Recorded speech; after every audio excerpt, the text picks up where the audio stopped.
یہ اذیت ناک ہوتا ہے.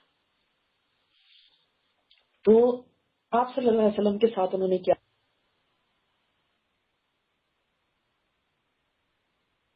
کیا؟ جب قریش ہر طرح ناک صلی اللہ علیہ وسلم پر دسترازی شروع کر دی اور مسلمانوں پر جو سختیاں وہ پہلے سے کرتے آ رہے تھے ان میں اور اضافہ کر دیا. اللہ اکبر. کیونکہ رسول اللہ صلی اللہ علیہ وسلم حشمت و عزت اور اکرام و احترام کا بلند مقام رکھتے تھے، اس لیے آپ پر دسترازی کی جرت صرف بڑے بڑوں اور سینئر تھے جو ایک ہی اسٹینڈرڈ ہو کے دوسرے کے اوپر دسترازی کر سکتے. ظاہر ہے کام اٹھ کے یا کوئی اور غریب غربا اٹھ کے تو نہیں کر سکتے تھے نا. آخر آپ صلی اللہ علیہ وسلم کا ایک مقام اور مرتبہ تھا اس جگہ پر. آپ صلی اللہ علیہ وسلم کو گھر کے اندر جو لوگ تکلیف دیتے تھے ان کے نام یہ ہیں: ابو لہب، یہ تو مشہور زمانہ، لعین، حکم بن ابی العاص بن امیہ، تو مشہور زمانہ، لعین، حکم بن ابی العاص بن امیہ، عقبہ بن ابی معیط، عدی بن حمرا ثقفی، ابن الاسد حضری. یہ سب آپ صلی اللہ علیہ وسلم کے پڑوسی تھے. نیبر ہونے کے ناطے ظاہر ہے دن رات کا ساتھ ہوتا ہے جو نیبرز کا ہوتا ہے، اور اس لحاظ سے ان کو ذرا زیادہ موقع مل جاتا تھا تکلیفیں دینے کا. جب آپ صلی اللہ علیہ وسلم نماز پڑھنے کھڑے ہوتے تو ان میں سے کوئی شخص بکری کی بچے دانی اٹھا کے آپ پر پھینک دیتا. بچے دانی سمجھتے ہیں؟ جو پلیسینٹا ہوتا ہے اس کا، اب وہ کس قدر گندگی سے بھرا ہوتا ہے، اس کو تو اٹھا کے پھینک دیتے ہیں نا جب بچہ پیدا ہوتا ہے تو بکری. اور جب ہانڈی چولہے پر چڑھی ہوتی تھی تو اس ہانڈی میں پھینک دیتے تھے. اب دیکھیں جو ساتھ ساتھ دیواریں لگی ہوتی تھی نا تو اوپر سے پھینک دی. آپ جواب میں صرف اتنا کرتے کہ اسے لکڑی پر اٹھا کر لاتے اور دروازے پر کھڑے ہو کے کہتے: اے بنو عبد مناف، یہ کیسا پڑوس ہے، پھر اسے راستے میں پھینک دیتے. اور صرف اتنی بات. یہ ہے اخلاق.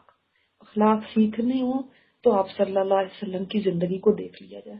جو اتنی زیادتی کرنے والے ہیں ان کے لیے بھی برا بھلا نہیں، گالم گلوچ نہیں، یا کوئی اور ایسی بات کر سکتے تھے، کوئی اور لمبا چوڑا بھاشن دے سکتے تھے، کوئی لیکچر دے سکتے تھے، کوئی ایسی بات کہہ سکتے تھے جو تانے کی ہو، لیکن بس فرماتے یہ کیسا پڑوس ہے.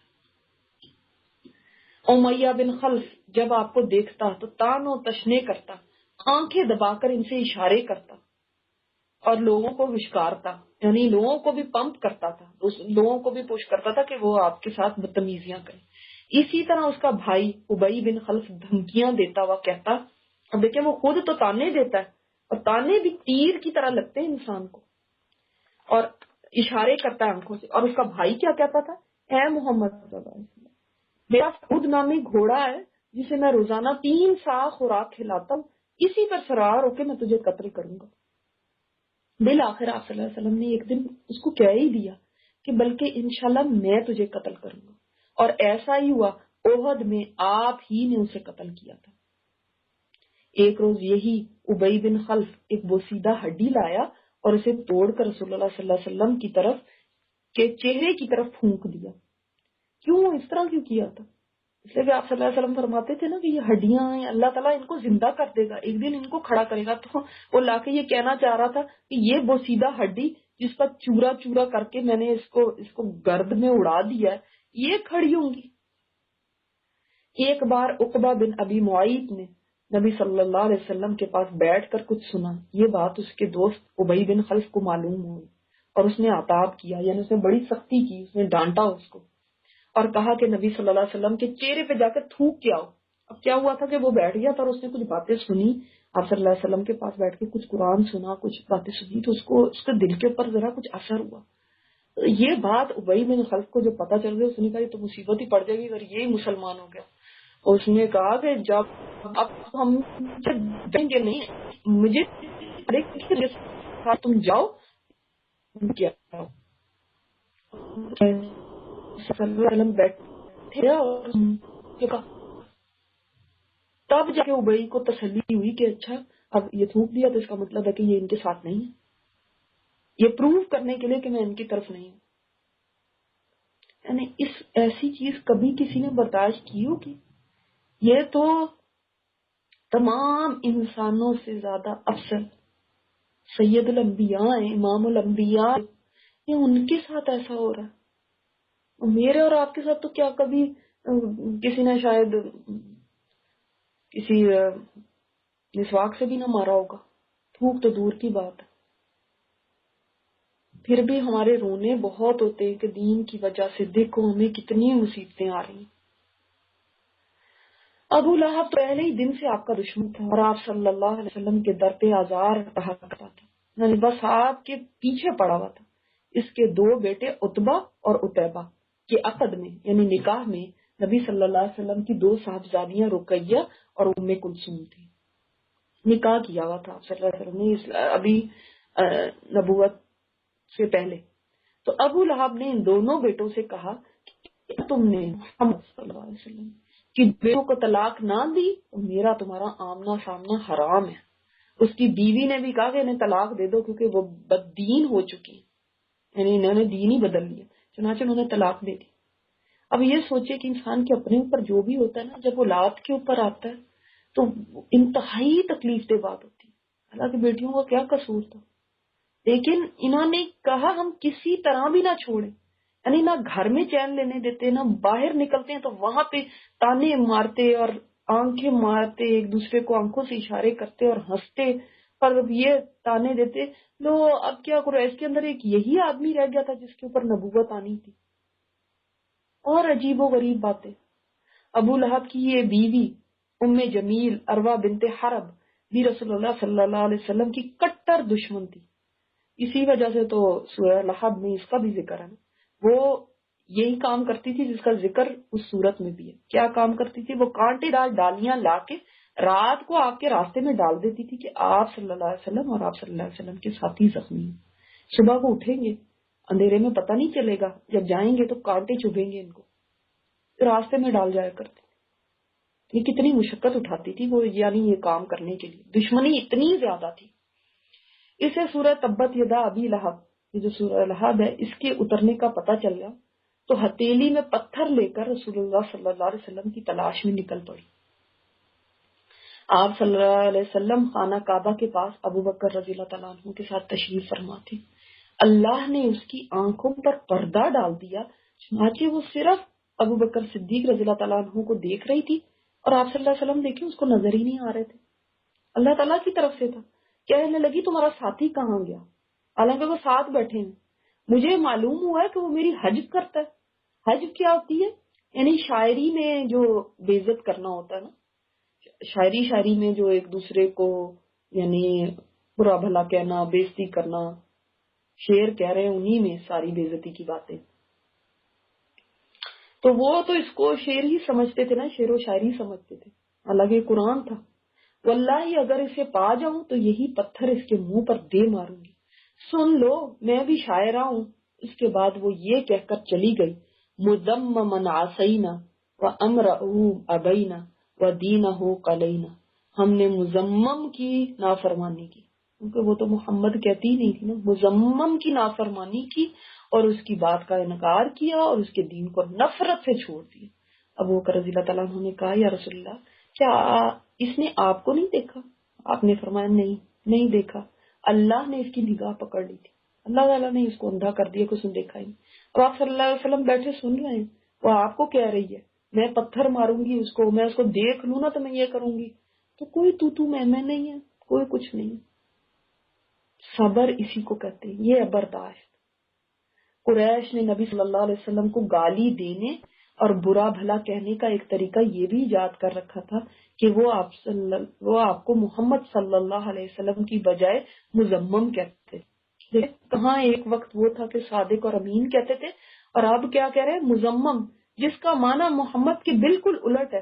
محمد کے معنی ہے وہ شخص جس کی خوب تعریف کی گئی ہو، اور مذمم مذمت سے ہے نا جس کی خوب برائی کی گئی ہو۔ کیسے انہوں نے نام بھی رکھ لیے تھے۔ اب آج کے کوئی وقت میں لوگ ہوں تو وہ تو اسی ڈپریشن میں چلے جائیں کہ آئے کہاں آئے وقت میں میری کیا عزت تھی اور آج کیا ہو گیا میرا مقام اور کیا ہو گیا، کیونکہ ہم اپنے مقام اور مرتبے لوگوں کی نظروں میں دیکھتے ہیں، یہ نہیں دیکھتے کہ اللہ کی نظر میں میرا مقام اور مرتبہ کیا ہے۔ اب دیکھو وہ ایسے کہہ رہے ہیں، ہر ایک مزمم کہتا پھر رہا ہے، لیکن اللہ نے اسے آپ سے یوں پھیر دیا کہ وہ مزمم نامی آدمی کو گالی دیتے تھے جبکہ آپ کا نام محمد صلی اللہ علیہ وسلم تھا۔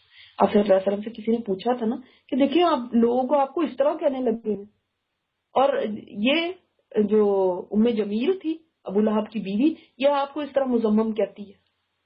تو آپ صلی اللہ علیہ وسلم نے فرمایا کہ ہاں وہ اس کو کہتی ہے جو مزمم ہوگا، میں تو مزمم نہیں ہوں، میں تو محمد ہوں۔ اب آپ کو کوئی کہے یہ فلاں، یہ کوئی نام رکھ دے ایسے ہے، تو وہ اس کو ہی کہہ رہا ہوگا جس کا یہ نام ہوگا، میرا تو یہ نام نہیں ہے۔ کتنے اچھے طریقے سے اس بات کو رد بھی کر دیا اور ایک بات بھی کہہ دی، اور برا بھلا کہنے سے اور تو میں سے بھی محفوظ رہے۔ نام کیونکہ بگاڑ دینا نا بہت کامن ہوتا ہے، لوگ جب اور شیطنت پہ اترتے ہیں، شیطانی کاموں پہ، تو یہ کام بھی کرتے ہیں کہ اور کچھ نہیں ملا تو نام ہی بگاڑ دیا۔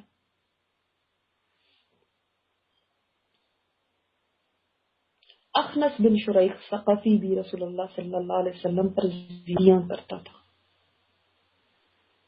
اور ابو جہل کا تو کہنا ہی کیا کہ اس نے اللہ کی راہ سے روکنے کا بیڑا اٹھا رکھا تھا۔ وہ نبی صلی اللہ علیہ وسلم کو اپنی باتوں سے اذیت پہنچاتا، نماز سے روکتا اور اپنی حرکتوں پر فخر اور تکبر کرتا۔ آپ نے پڑھا ہے نا ارائیت الذی ینہی عبدا اذا صلی، یہ وہ سورہ علق میں آتا ہے، تو یہ اسی کے بارے میں کہ یہ دیکھیں، یہ تم نے ایسے بندے کو دیکھا جو ہمارے بندے کو نماز سے روکتا۔ ایک روز نبی صلی اللہ علیہ وسلم کو نماز پڑھتے ہوئے دیکھ لیا تو سختی پہ اتر آیا اور دھمکیاں دینے لگا۔ بالآخر رسول اللہ صلی اللہ علیہ وسلم نے اسے ڈانٹ دیا اور گلے کے پاس سے کپڑا پکڑ کر جھنجھوڑتے ہوئے فرمایا اولا لک فاولا ثم اولا لک فاولا، سورہ القیامہ میں تیرے لیے خرابی ہو پھر تیرے لیے خرابی ہو۔ اس نے کہا محمد صلی اللہ علیہ وسلم مجھے دھمکیاں دے رہا، واللہ تم اور تمہارا رب میرا کچھ نہیں بگاڑ سکتے، میں اس وادی مکہ کا سب سے طاقتور آدمی ہوں۔ اللہ اکبر۔ ایک روز اس نے اپنے ساتھیوں سے کہا محمد تمہارے سامنے اپنا چہرہ مٹی پر رکھتا ہے۔ کس چیز پر رکھتا تھا؟ سجدے کو کہہ رہا تھا کہ وہ اپنا چہرہ مٹی پہ رکھتا ہے۔ انہوں نے کہا ہاں۔ اس نے کہا لات اور عزا کی قسم اگر میں نے اس کو دیکھ لیا نا تو اس کی گردن روم دوں گا اور اس کا چہرہ مٹی پر رگڑ دوں گا۔ اس کے بعد اس نے رسول اللہ صلی اللہ علیہ وسلم کو نماز پڑھتے دیکھ لیا، کیونکہ آپ صلی اللہ علیہ وسلم کعبہ میں آ کے نماز پڑھتے تھے نا اعلیٰ اعلان، اور اس زوم میں جا کے آپ کی گردن بن دے گا۔ لیکن لوگوں نے اچانک کیا دیکھا کہ وہ ایڑی کے بل پلٹ رہا ہے اور دونوں ہاتھوں سے بچاؤ کر رہا ہے، جیسے کوئی چیز اس کی طرف آ رہی ہے تو انسان بچاؤ کرتا ہے نا، ہاتھ سے ہاتھ آگے کرتا ہے، اس طرح جیسے کچھ وہ دیکھ رہا ہے۔ تو لوگوں نے کہا ابو الحکم تمہیں کیا ہوا؟ اس کا اصل نام تو ابو الحکم ہی تھا نا۔ کہنے لگا میرے اور اس کے درمیان یعنی محمد صلی اللہ علیہ وسلم کے درمیان آگ کی ایک خندق ہے اور ہولناکی اور پروں کے بازو ہیں۔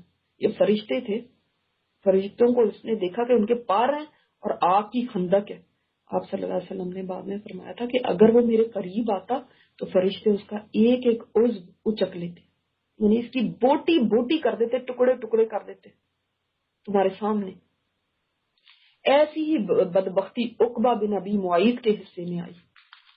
اب یہ کون ہے عقبہ بن ابی معیط جس کی یہ پہلے بات آئی ہے کہ اس نے جا کے تھوکا تھا منہ پہ۔ ایک بار رسول اللہ صلی اللہ علیہ وسلم بیت اللہ کے پاس نماز پڑھ رہے تھے اور ابو جہل اور اس کے ساتھی بیٹھے تھے۔ اتنے میں باز نے باز سے کہا کون ہے جو بنی فلاں کے اونٹ کی اوجڑی اٹھا کے لائے اور جب محمد صلی اللہ علیہ وسلم سجدہ کرے تو ان کی پیٹھ پر ڈال دے۔ اس زمانے میں اونٹ کو نہر کیا جاتا تھا نا، کبھی کبھی آتے تھے تو لوگ لے کر آتے تھے یہاں پہ اونٹ نہر کرتے تھے، تو کسی نے اونٹ نہر کیا تو ذبح کر دیا، یا نہیں تو اس کے بعد اس کی اوجڑی تو پڑی رہتی تھی، وہ تو نہیں یوز ہوتی تھی، تو کون ہے جو لے کر آئے گا؟ وہ بڑی بھاری ہوتی تھی اوجڑی، تو لا کے ان کے سر پہ رکھے جب یہ سجدے میں جائیں۔ اور اس زمانے میں یہ بھی ایک کسی کو اذیت دینے کا طریقہ ہوتا تھا اور لوگ اسے مر جاتے تھے کیونکہ اوجڑی کے اندر سر پھنس جاتا تھا اور پھر وہ سفوکیٹ ہو جاتے تھے، کیونکہ اس کے اندر وہ بلڈ اور پانی اور گندگی جو اس کی ہوتی تھی تو اس کے بعد تو کوئی سانس نہیں لے سکتا۔ اس پر قوم کا بدبخت ترین آدمی عقبہ بن ابی معیط اٹھا اور اوجڑی لا کر انتظار کرنے لگا۔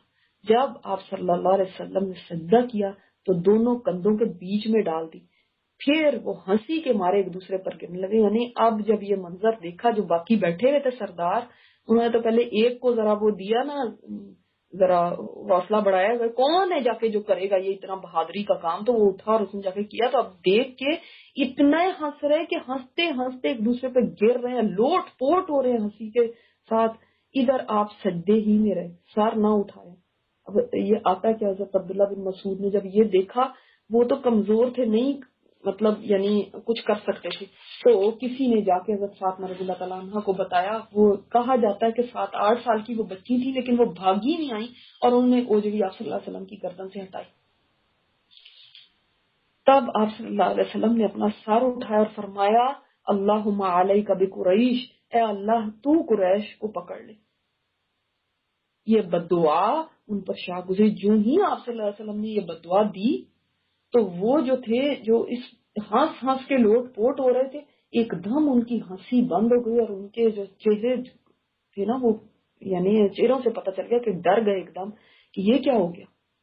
ان کو پتا تھا کہ آپ صلی اللہ علیہ وسلم کے منہ سے نکلی ہوئی بات کبھی رد نہیں ہوگی، اور اس جگہ پہ جو کی گئی دعا کیسے کبھی رد ہو سکتی، کیونکہ ان کا عقیدہ یہ تھا کہ اس شہر میں دعا قبول ہوتی ہے۔ پھر آپ نے ایک ایک شخص کا نام لے کر بد دعا کی، اے اللہ فلاں کو پکڑ لے اور فلاں کو اور فلاں کو، اور ہوا بھی یہی کہ وہ سب کے سب آئندہ بدر کی لڑائی میں مارے گئے۔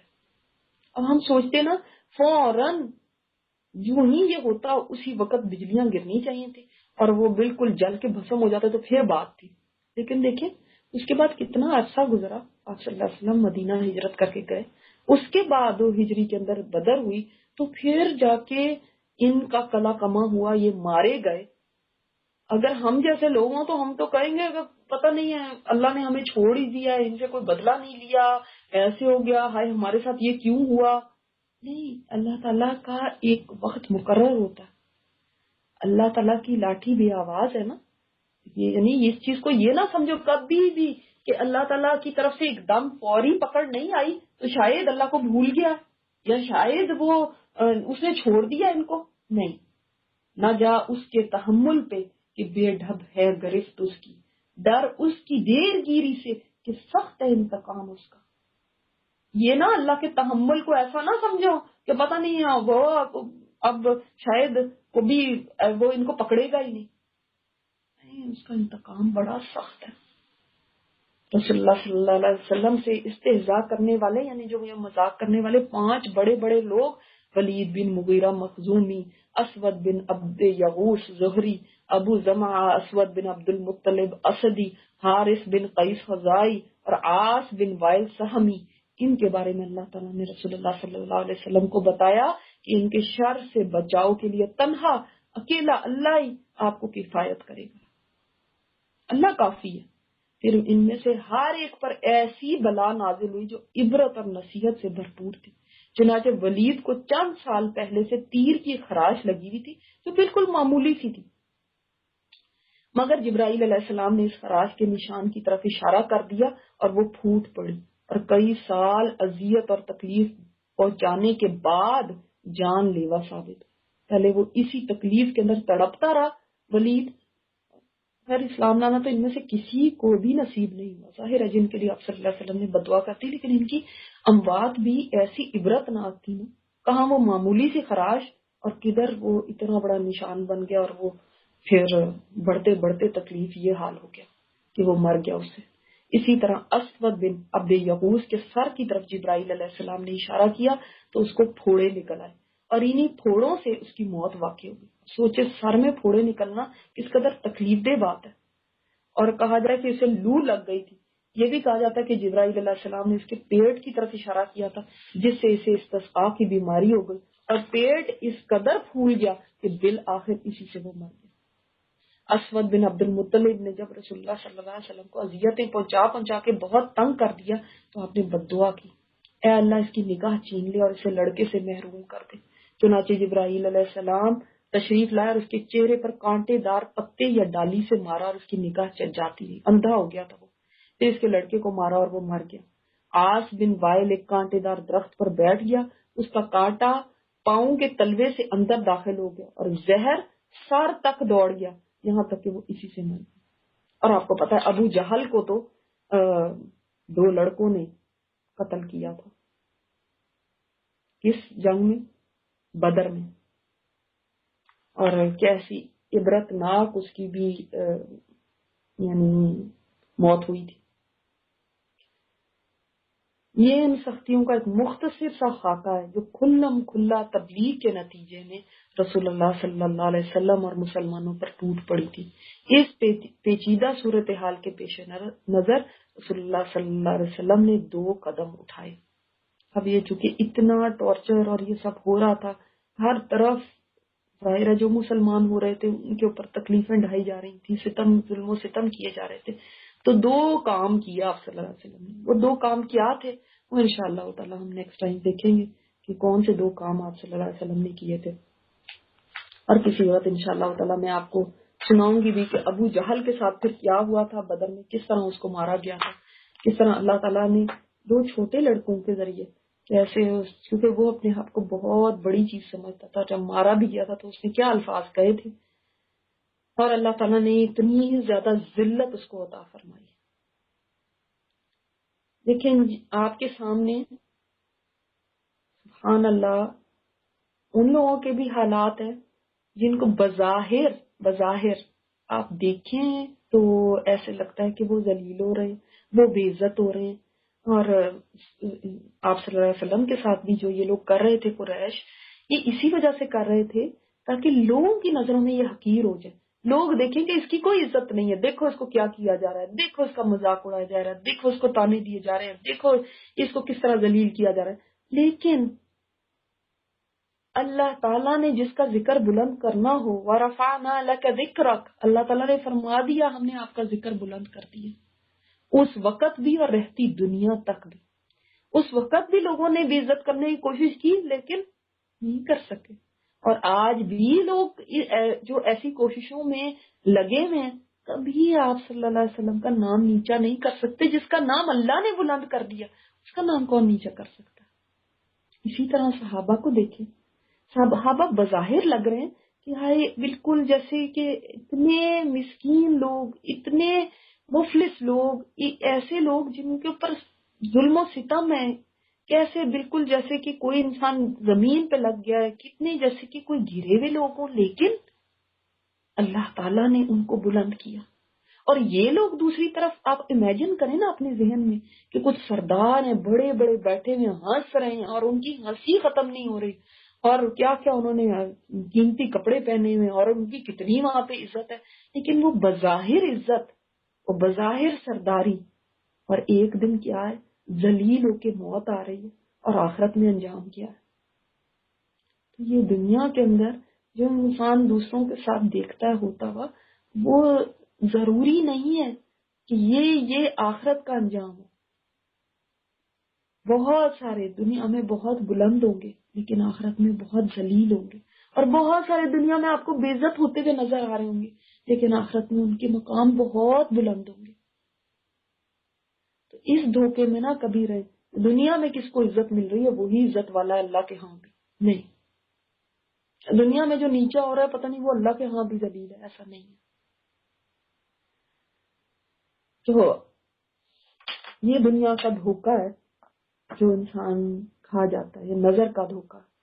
اللہ کے ہاں معیار بالکل ڈیفرنٹ ہے، اس لیے اللہ کے ہاں بلند درجے پانے کی کوشش کرنی چاہیے۔